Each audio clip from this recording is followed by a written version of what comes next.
Selamat pagi pemirsa, apa kabar Anda pada pagi hari ini? Senang sekali saya Ibnu Fadil dapat menemani Anda di Berita Kaltim hari ini. Sejumlah informasi penting telah kami siapkan untuk Anda dan berikut di antaranya. Kapal tunda atau takbut Bahar 79 karam di perairan Sungai Mahakam, Kampung Karangrejo, Barongtongko, Kutai Barat. Pohon tumbang menimpa satu rumah di Samarinda. Tidak ada korban namun rumah rusak parah.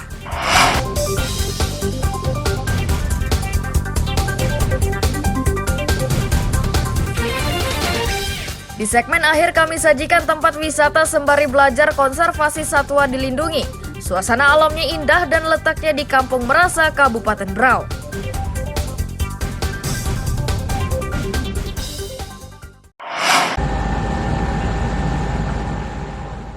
Pencarian 2 ABK takbut atau kapal tunda Bahar 79 yang karam di Sungai Mahakam tepat di Kampung Rejo, Barongtongko, Kabupaten Kutai Barat dilakukan tim gabungan. Mereka berupaya melubangi lambung kapal agar 2 ABK termasuk nahkoda kapal yang masih terjebak di dalam kapal bisa secepatnya dikeluarkan.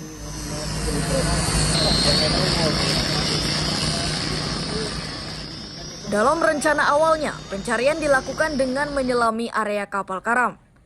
Kapolresta Kutai Barat AKBP Heri Rusyaman terpaksa membatalkan rencana tersebut karena arusnya deras dan membahayakan keselamatan regu penyelamat.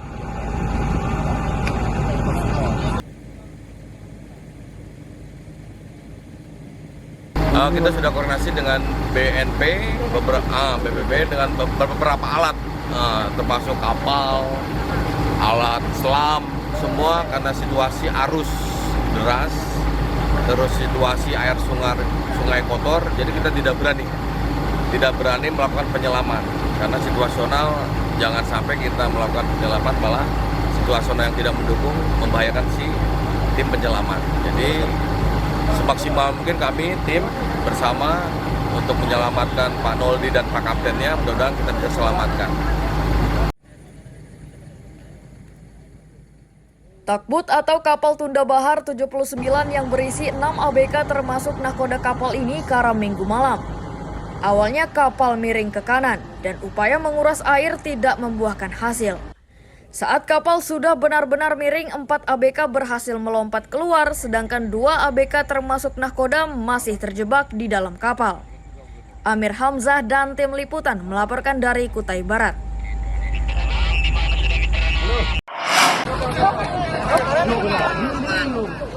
Tim gabungan mulai polisi, tentara, BPBD dan warga Senin petang bergerak cepat untuk mengevakuasi 1 anak buah kapal tunda Bahar 79 yang dievakuasi dari dalam kapal yang karam di Sungai Mahakam, kawasan Kampung Rejo, Barongtongko, Kabupaten Kutai Barat.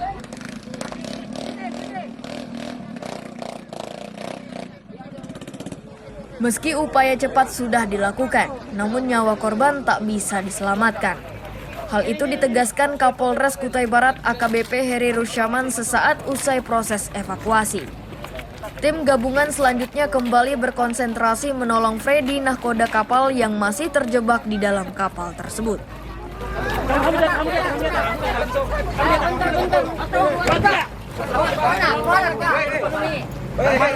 Upaya untuk penyelamatan terhadap 2 awak takbut Bahar 79 atas nama saudara Freddy dan saudara Noldi telah berhasil, namun masih dapat kita evakuasi saudara Noldi, tetapi dengan tidak harapan kita yang bersangkutan dalam keadaan hidup ternyata tidak sesuai dengan harapan kita, yang bersangkutan meninggal dunia, tetapi untuk jenazah sudah kita evakuasi, kita dapatkan.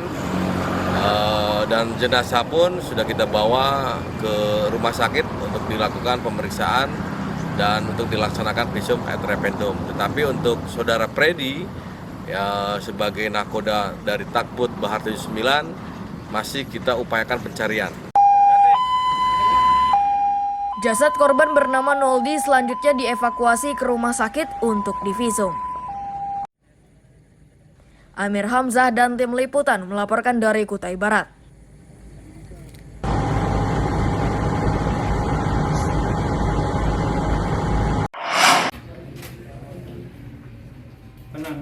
WH pria berusia 23 tahun ini harus berakhir dalam jeruji penjara Polsek Balikpapan Selatan.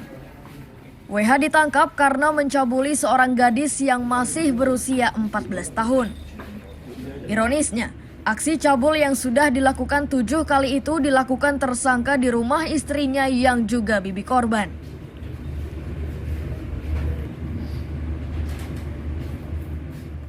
Bermula saat korban menumpang di rumah istri tersangka pada bulan Mei hingga Juli 2022.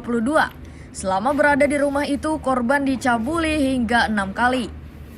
Aksi bejat pelaku terhenti saat korban pulang ke rumah kakeknya. Namun kemudian perbuatan tersebut kembali terjadi saat korban bertandang ke rumah pelaku.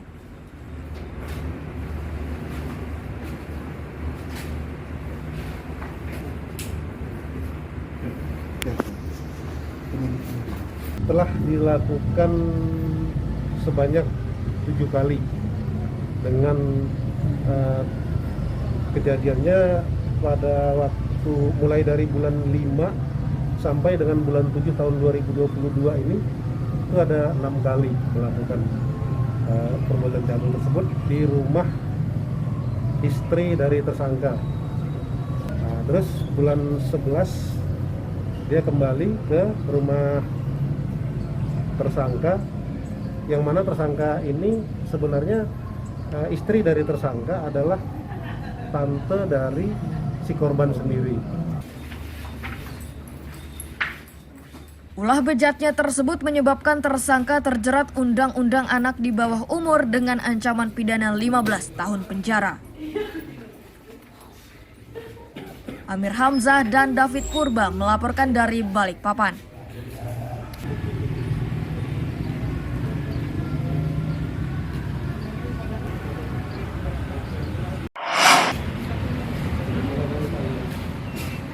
Johan, pengedar pil koplo atau double L ini akhirnya ditangkap polisi.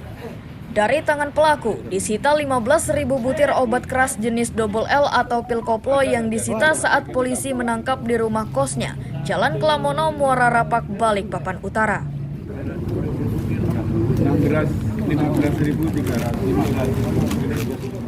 Kapolsek Balikpapan Utara AKP Eko Budianto menyatakan, belasan ribu obat keras dan terlarang edar secara bebas ini didapat Johan dari seorang yang kini masih diburu.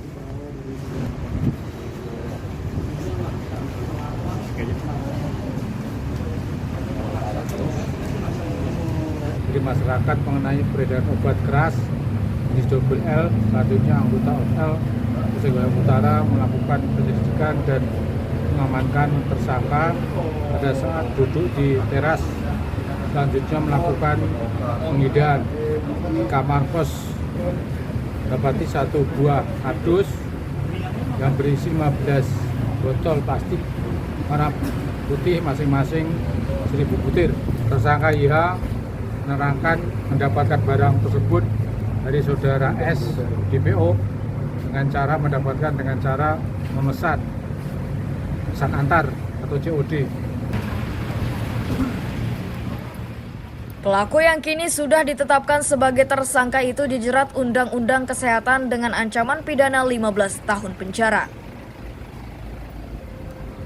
Amir Hamzah dan David Purba melaporkan dari Balikpapan.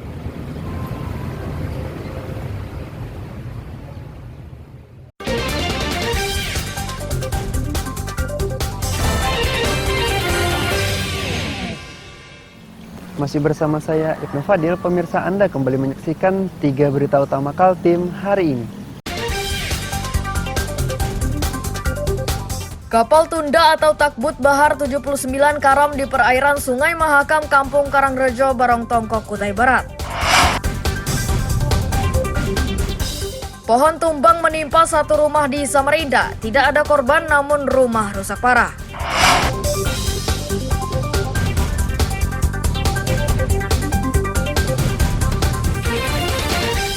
Di segmen akhir kami sajikan tempat wisata sembari belajar konservasi satwa dilindungi. Suasana alamnya indah dan letaknya di Kampung Merasa, Kabupaten Berau.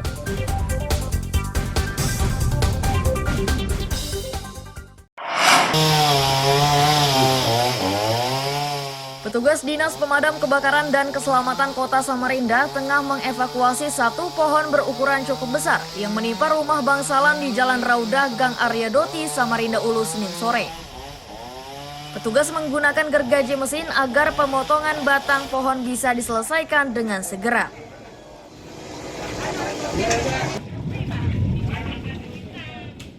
Petugas damkar bergerak cepat menuju lokasi kejadian sesaat setelah mendapat informasi dari relawan. Musibah ini menyebabkan satu rumah rusak berat dan dua lainnya ikut terdampak. Bisa dikondisikan. Karena ini kalau kita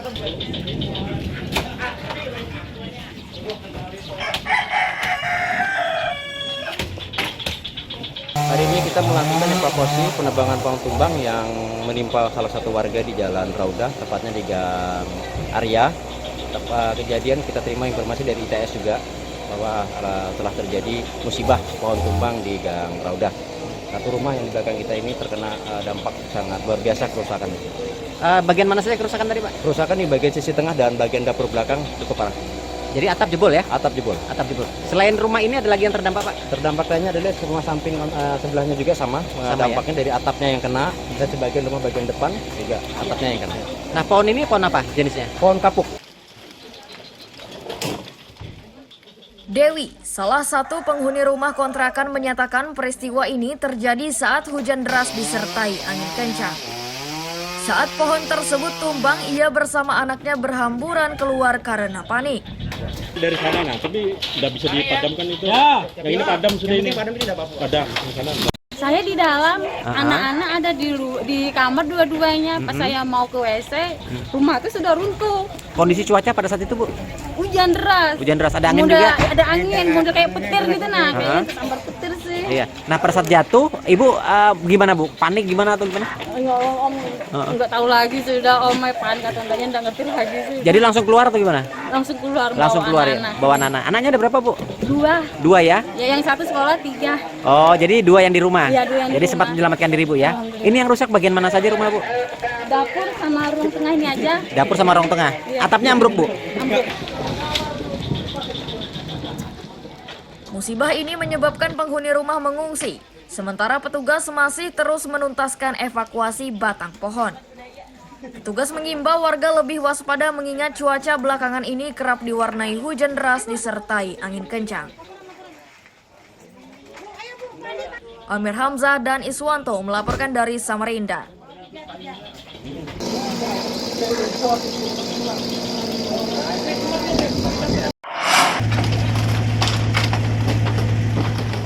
Menggunakan alat berat, petugas gabungan di Samarinda Senin siang membongkar rumah yang berdiri di bantaran Sungai Karangmumus. Beberapa warga yang mencoba membongkar bangunannya diminta untuk menjauh agar tidak terkena alat berat yang bekerja. Wali Kota Samarinda yang turun memantau pembongkaran menyatakan, upaya Pemkot ini untuk normalisasi Sungai Karangmumus sekaligus mengurangi ancaman banjir. Total 115 bangunan yang dibongkar dan aktivitas ini akan berlangsung hingga 2024.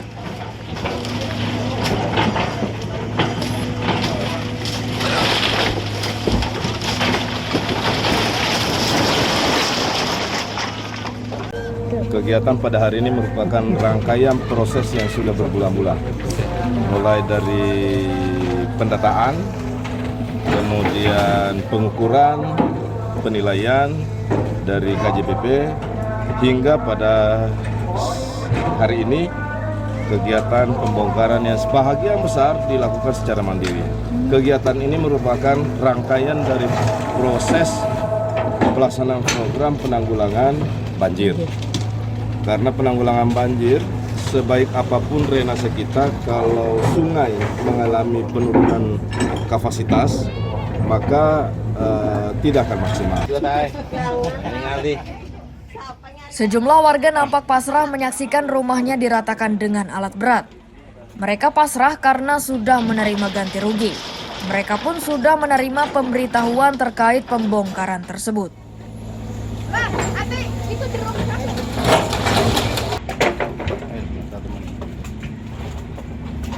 Sudah ada sosialisasi, sudah lama Mas, itu sudah sudah bulan Juni Juli sudah mulai sosialisasi. Dan warga seluruhnya 20 berapa tadi Bu? 23. 23 sudah mendapatkan biaya kerugian. Sudah semua. Sudah semua Bu ya. Rata-rata berapa Bu nilainya Bu? Itu tergantung nominal sih.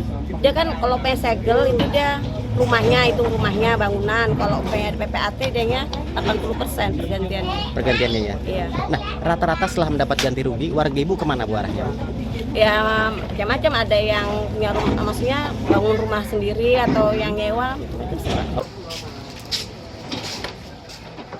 Usai pembongkaran, sejumlah warga masih berupaya mengumpulkan puing-puing bangunan untuk dimanfaatkan di rumahnya yang baru.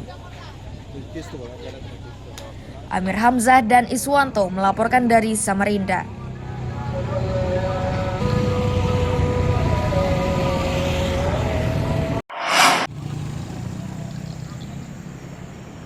Jalan longsor di Jalan Sultan Sulaiman Sambutan Samarinda ini mengharuskan warga mengungsi. Sesuai rencana, pengerjaan jalan tersebut akan dilakukan pemerintah provinsi dan sudah disusun dalam anggaran tahun 2023.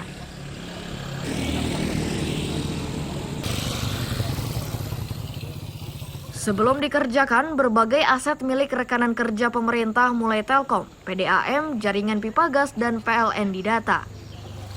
Langkah ini dinilai penting guna memudahkan pelaksana kerja sekaligus memudahkan warga mendapatkan pasokan listrik, air, sarana telekomunikasi, dan gas selama pekerjaan jalan berlangsung.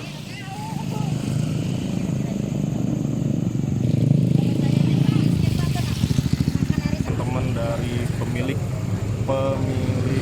aset yang ada di sini kayak seperti pipa Telkom, pipa PDAM, jaringan gas, tiang Telkom, tiang listrik dari PLN. Kita minta untuk bisa hadir di sini untuk mengetahui rencana perbaikan jalan, rencana pemasangan turap oleh PUPR provinsi. Nah, jadinya biar mereka juga bisa nantinya memindahkan aset-aset milik mereka supaya ketika dilakukan penurapan tidak terganggu. Peninjauan yang dilakukan berbagai instansi Pemkot dan Pemprov dimanfaatkan juga untuk memastikan lahan yang akan dimanfaatkan untuk memperbaiki jalan. Jika perbaikan ini akan merambah ke lahan milik warga, maka pemerintah provinsi siap memberikan ganti rugi. Amir Hamzah dan Iswanto melaporkan dari Samarinda.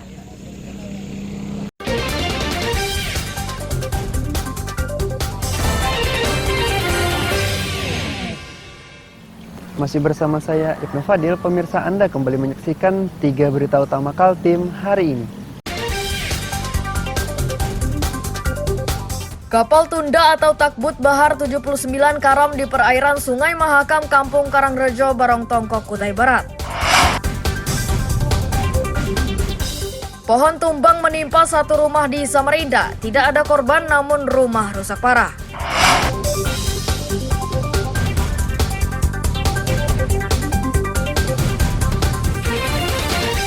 Di segmen akhir kami sajikan tempat wisata sembari belajar konservasi satwa dilindungi.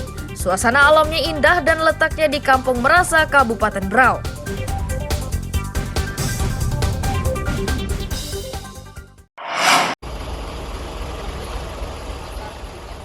Proyek jalan di Kecamatan Maratua kini dikebut penyelesaiannya oleh Dinas Pekerjaan Umum dan Penataan Ruang Kabupaten Berau. Pengerjaan dipercepat karena jalan ini merupakan sarana untuk lomba triathlon dan voli pantai dalam Porprov ke-7 tahun 2022.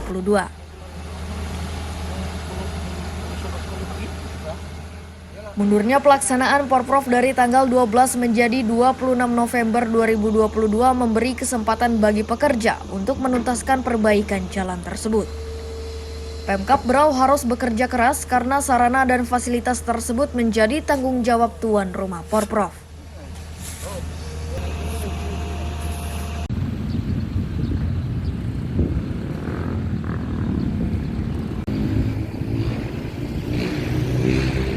Terkait dengan rencana adanya Porprov di Kabupaten Berau yang akan dilaksanakan tanggal 26 ya, setelah bergeser dari tanggal 12. Tentunya seluruh apa yang menjadi tanggung jawab khususnya saya selaku Kepala Dinas Pekerjaan Umum ditugaskan untuk mempersiapkan sarana dan prasarana. Nah, pertama kita melihat kondisi infrastruktur jalan yang akan digunakan untuk kelancaran kegiatan daripada Porprov nantinya. Nah, tentunya kami telah membenahi diri ya, ada beberapa ruas jalan yang telah kita perbaiki, khususnya yang menjadi tanggung jawab dari kabupaten. Itu sudah berjalan. Ya, mudah-mudahan pada sebelum harinya nanti itu sudah tuntas semuanya. Meski saat ini pengerjaannya masih berlangsung, namun Dinas Pekerjaan Umum meyakini perbaikan jalan sudah selesai sebelum pelaksanaan Porprov. Amir Hamzah dan Miko Gusti melaporkan dari Kabupaten Berau.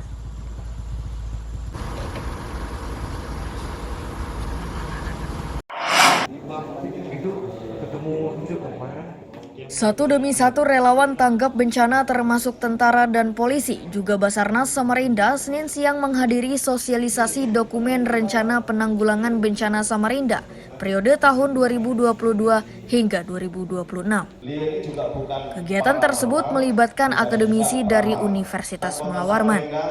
Bisa menyatukan seluruh unsur tanpa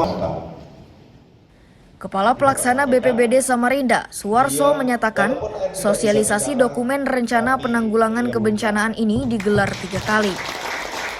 Sosialisasi pertama diberikan kepada pegawai kelurahan dan kecamatan, selanjutnya relawan dan terakhir akan diberikan kepada OPD terkait.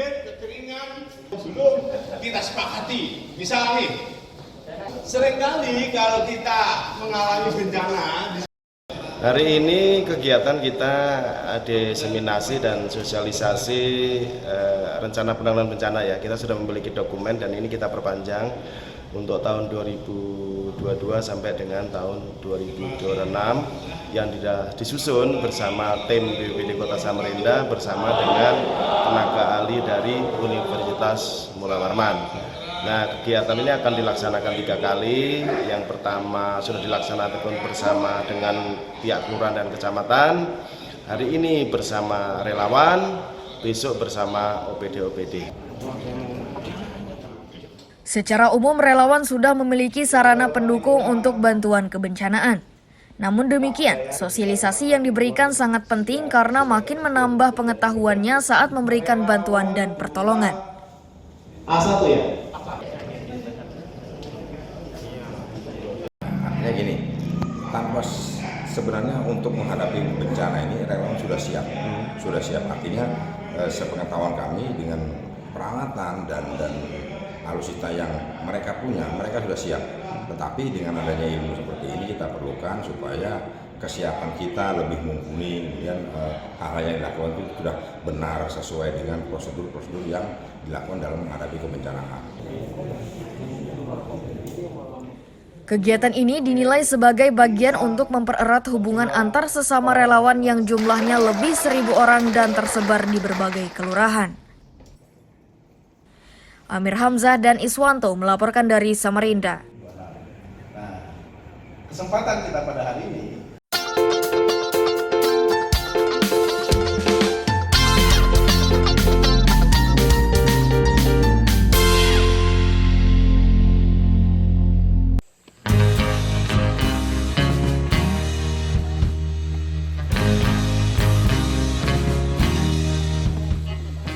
Tangga kayu ulin inilah yang harus dilalui pelancong saat berkunjung di ekowisata Longsam, Kecamatan Kelai, Kabupaten Berau.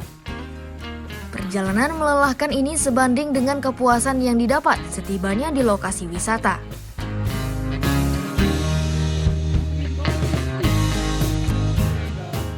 Dimulai sambutan dari beberapa bangunan yang disiapkan untuk istirahat dan tidur malam.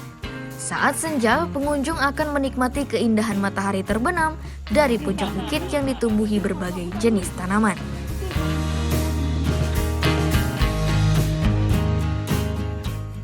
Pengelola wisata sudah menyiapkan beberapa kandang satwa langka dan dilindungi sebagai wahana edukasi. Situs bersejarah tentang peti-peti jasad etnis Dayak yang sudah berusia ratusan tahun bisa pula dijumpai saat dalam perjalanan. Longsam ini adalah suatu tempat yang ada di Kampung Rasa. Konsepnya Longsam ini bukan hanya menyajikan wisata hutan, tetapi juga bagaimana orang yang datang atau tamu yang datang itu bisa ada ilmunya. Mereka belajar tentang hutan, belajar tentang satwa liar, mengetahui tentang konservasi. Idenya Longsam adalah menghadirkan sebuah informasi tentang hutan bagi orang-orang yang mau datang, orang-orang yang mau belajar. Nah, kalau kita lihat di Indonesia, kebanyakan tempat wisata itu hanya untuk hiburan. Kami tidak, kami ingin menghadirkan sebuah edukasi, sebuah pendidikan bagi orang-orang yang datang.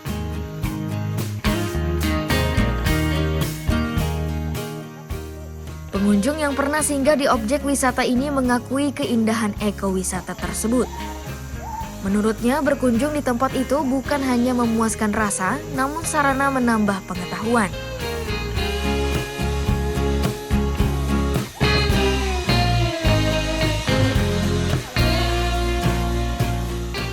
Suasananya cukup bagus karena kita langsung berhadapan dengan sunset, tenggelamnya matahari. Terus juga kita bisa melihat, belajar edukasi, eksplorasi terkait satwa-satwa yang dilindungi di sana, terutama owa, lutung, dan beberapa satwa langka yang ada di sana. Nah, itu bisa jadi daya tarik tersendiri bagi kami sebagai pengunjung. Oke, berarti cukup menarik untuk dikunjungi Bang ya? Kalau menarik pasti, dan tidak hanya untuk menarik minat wisata kita juga bisa belajar konservasi terhadap satwa-satwa langka.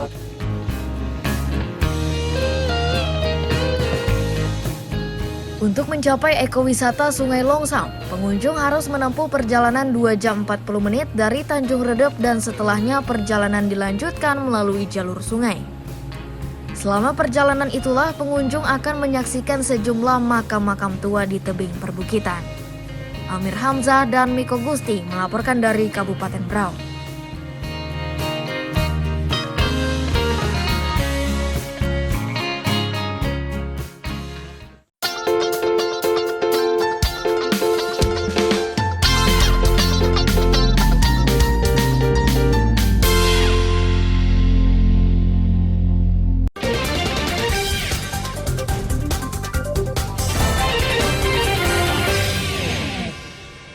Pemirsa, berita tadi menjadi akhir kebersamaan kita pada pagi hari ini.